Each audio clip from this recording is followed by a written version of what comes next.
One of the best fake news fails and boomerangs I've seen in a long time. I'm going to tell you all about it.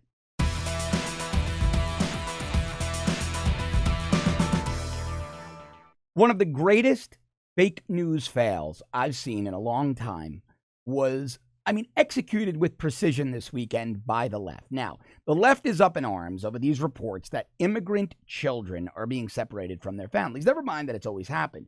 If a family decides to come into the United States illegally, well, then they can't cry foul when they are placed in adult detention and their children are placed with foster families. That's the way it happens. If they have relatives here, that's not the case. If they have other guardians here, the kids could be placed with them, but that happens to American citizens. If an American citizen without any other family or any guardian for the child that can properly care for the child is incarcerated, sadly, tragically, unfortunately, that child goes into foster care. But whose fault is that? It's not the fault of the government. It's not the fault of the criminal justice system. And in this case, it's not the fault of Immigration and Customs Enforcement. No. It's the fault of the parent that decided to break the law. The parent that decided to come here illegally. The parent that risked incarceration. And sadly, the children suffer. But you can't blame the government for this. Either government. But that didn't stop the left over this past weekend. So the left, led by Jon Favreau, now not the actor Jon Favreau, the director, Jon Favreau, who was a speechwriter for the Obama administration. Jon Favreau is one of the most vocal guys on the left, alongside lunatic moron Ben Rhodes, Tommy Vietor, the whole Obama crew, the whole Pajama Boy Obama crew. So Jon Favreau, alongside CNN's Hadass Gold, tweeted out a story that read, "First glimpse of immigrant children at holding facility." Now, they were joined by liberals like a guy from ProPublica, T. Christian Miller, with tweets. They tweeted this out, and T. Christian Miller wrote, "Showing immigrant children being held in what's basically a kennel."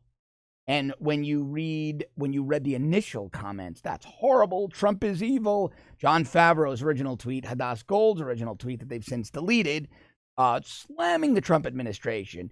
"These children are being held like prisoners. These children are sleeping on cold concrete floors. This is horrible. How dare the Trump administration?" Well, then they put out another story.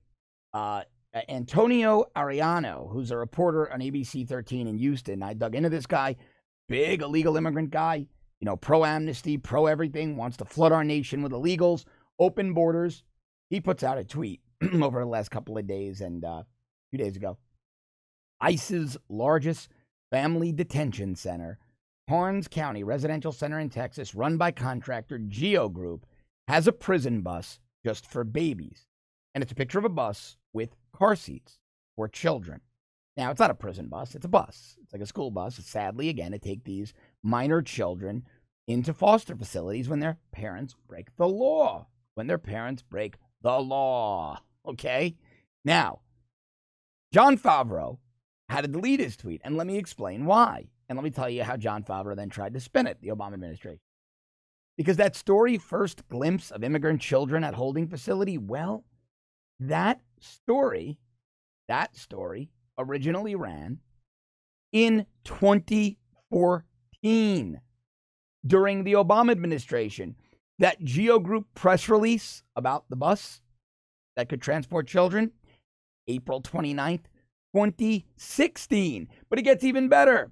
CBS News ran a story. ACLU report. Records claim border agents neglected and abused migrant kids. They make it seem like this is a current case because the ACLU is all over it right now, right? And the ACLU is all over it. But buried in the story, let's see, 1, 2, 3, 4, 5, 6, 7, 8. Let's see where it is. Buried in the story, here, one at the bottom of the second paragraph, one sentence. The records the ACLU obtained cover, ready for this? Drum roll, please. 2009 to 2014. Now, when many of us conservatives started to point out to Jon Favreau and Christian Miller and Antonio Arianes and Hadass Gold, hey guys, thank you Thank you for showing the world how cruel the Obama administration was to illegal alien children. They didn't apologize for lying to the public, for disseminating this information from their verified accounts as if it was current information. They didn't admit they were wrong. They didn't hammer the Obama administration. No. All they did was delete their tweets. And Hadass Gold from CNN admitted she deleted her tweet because it was from 2014. She openly admitted her bias. But the greatest backpedal was from the Obama administration's Jon Favreau. He tweeted after he was caught, "These awful pictures are from 2014, when the government's challenge was reconnecting unaccompanied minors who'd showed up at the border with family or a safe sponsor.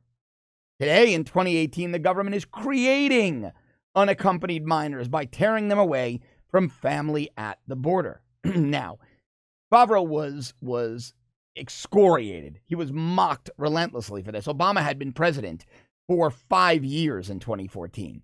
He had been president for 5 years. It was mid-20, that story was like June of 2014. I forget the exact date. But he had been president for 5.5 years. And Favreau was trying to say that, oh, no, what you were seeing was humanitarian efforts by the Obama administration, but Trump is creating the problem. Never mind that Obama had 5 years to change the policy, if he so wished. He never did.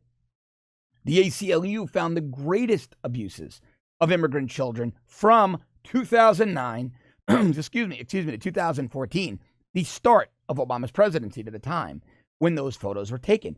Yet the mainstream media and the Obama administration sycophants cannot bring themselves to admit what their own facts tell the world, that the Obama administration was abysmal on its treatment of illegal alien children. Now, Trump wasted no time seizing on this. He wasted absolutely no time. So Trump tweeted, Democrats mistakenly tweet, he loved every minute of this. Democrats mistakenly tweet 2014 pictures from Obama's term showing children from the border in steel cages. They thought it was recent pictures in order to make us look bad, but backfires. Dems must agree to wall and new border protection for good of the country. Bipartisan bill, ! He went on to say, well, he didn't, but his followers did. Just, again, abusing the Dems. But see, this is the problem. Democrats lie. Now, I've seen every insane conspiracy theory from Jon Favreau saying, well, those kids were in the cages for their own good. This is becoming a trend. Those kids were in the cages for their own good. Obama's wonderful. We spied on the Trump campaign to protect Trump, right? This is the new spin of the left. When evidence of severe wrongdoing, of egregious behavior by the left is in front of America's face, the left's new strategy, and they're being, like I said, relentlessly mocked for it, is to say, oh, yeah, we did that, but we did it for a good reason. Oh, yeah, we did that. We did it for a good reason. Yeah, we robbed the bank, but we want to give money to poor people.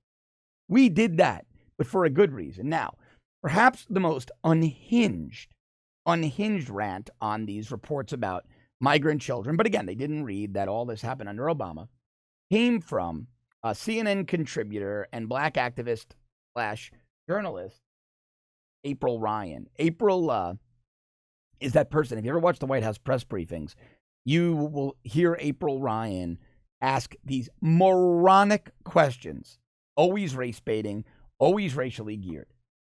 And April Ryan put out a tweet. She tweeted out a story from The Root, which is a very black-centric media outlet, very liberal. Is the Trump administration running a child trafficking ring? And this Root story is bizarre. It's claiming that all of these problems with migrant children are because the Trump administration is selling them into sex slavery. Now, luckily, she was called out. A spokeswoman for the First Lady, Stephanie Grisham, this First Lady's communications director, called out April Ryan. Stephanie Grisham tweeted, quote, if you're a journalist with many followers, and April Ryan is a CNN political contributor, presumably paid, she has a contributor title. If you're a journalist with many followers and a CNN politics contributor, is it okay to retweet any headline you want, regardless of if it's true? Remember, Quote, the core purpose of a journalist is to research, document, write, and present the news in an honest, ethical, and unbiased way, end quote. But April Ryan, a CNN politics contributor, somebody who has a White House press credential, he's in the daily press briefing, he's in the morning gaggles, is tweeting out insane conspiracy theories about the White House engaging in child sex trafficking, and that's why they're losing immigrant children. But again, April Ryan should have read the CBS story. Now, let's talk about the CBS story that shows that the Obama administration engaged in some pretty egregious abuses of minor illegal alien little kids. The ACLU is alleging that the Department of Homeland Security Office for Civil Rights and Civil Liberties and DHS Officer of Inspector General have, quote, failed to fully investigate, much less rectify, egregious abuse and neglect of migrant children. The records the ACLU obtained cover 2009 to 2014.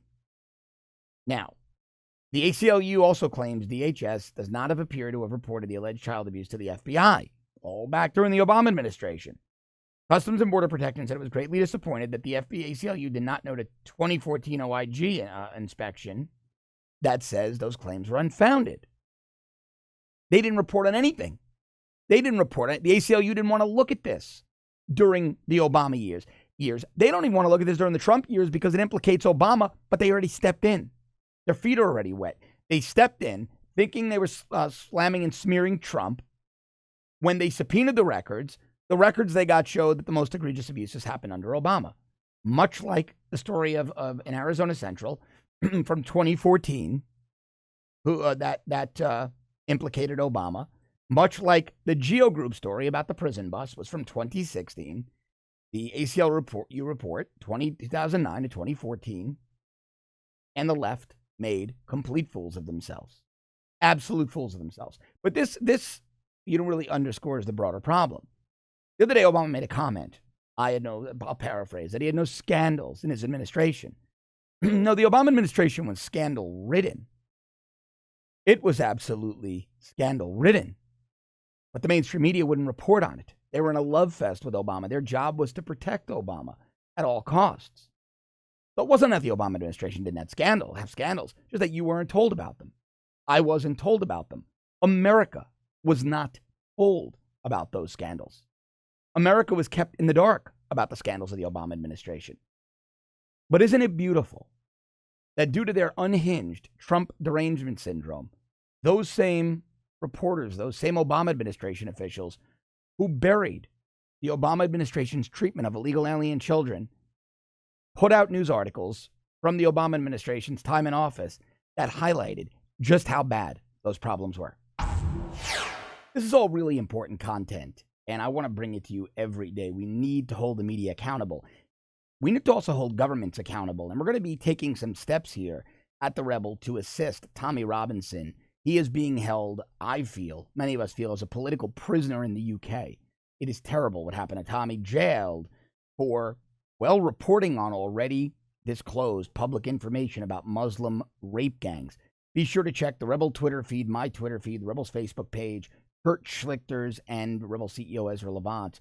We're going to be bringing you more information each day on the progress we're making, how Tommy Robinson is doing, and really this is a crusade for free speech and freedom of the press worldwide. Very, very important. As always, thanks for all the support. Thank you so much for watching. I'll be back with you tomorrow.